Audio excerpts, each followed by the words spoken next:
Salam Atavatan TV YouTube kanalının tamaşaçıları. Biz size Atavatan haberler gepleşimizde hoş gördük.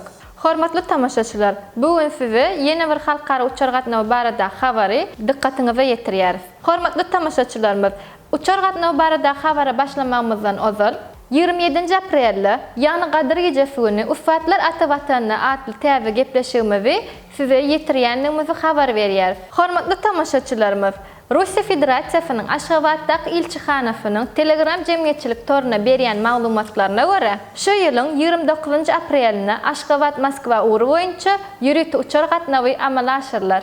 Türkmenistan aviakompaniýasynyň amal aşyrjak bu gatnawy saat 10:00 ýerine ýetirler. Bu gatnaw üçin biletler 27 aprelde saat 10:00 satylar. Onuň salgysy Aşgabat şäheriniň Owfan köçesi 211-nji binasy. Russiya barýan ýolagçylaryň hökmen suratda ýanyna 48 saatlyk PCR test barlarynyň negativ netijenamasy bolmalydyr. Russiya barýan ahyrky nokadyňyz Moskwa şäheri däl bolsa, onda siz Russiya boýunça üstaşyr biletler satyn almak üçin SED aviakompaniýasynyň Aşgabat şäherindäki edarasyna ýüz tutup bilersiňiz.